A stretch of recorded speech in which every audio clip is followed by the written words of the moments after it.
Nigel, how do you go about actually judging the point of braking on a circuit like this?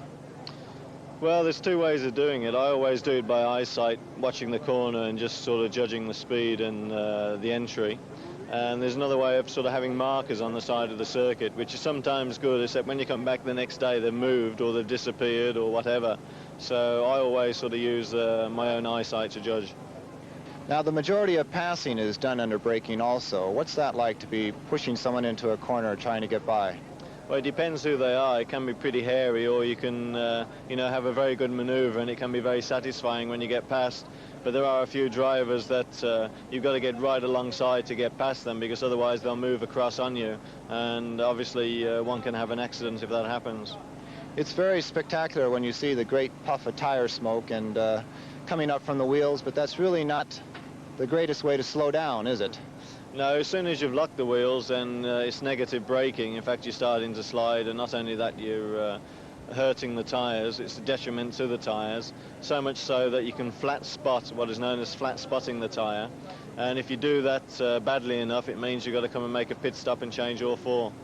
Well, have you ever had an accident because of a brake failure? They don't have many mechanical failures, but once in a while it's pretty spectacular. I went through a bad time 3 years ago in Formula One, where I had more than my fair share, but I've had, touch wood, I've had very, very good mechanics, and the JPS, the John Player Lotus team, have been very good from the point of view of mechanical failures. But 3 years ago, in fact, to this race, I had a brake failure in one of the chicanes out the back, and it was the union just broke off the side of the caliper, and there was just no brakes at all going into one of the turns. And needless to say, I went into the wall quite heavily, but walked away from it. It wasn't very comfortable, I can assure you. What does that do to your confidence? Every time you put your foot on that pedal and push down, you expect it to work. Does something like that make you think about it working more often, or? Well, you change your underpants and then you get in the car again.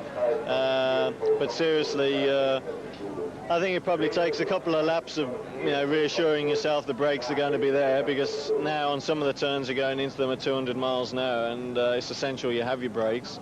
But it's not something that fortunately happens every day. You've got to be unlucky if they do fail.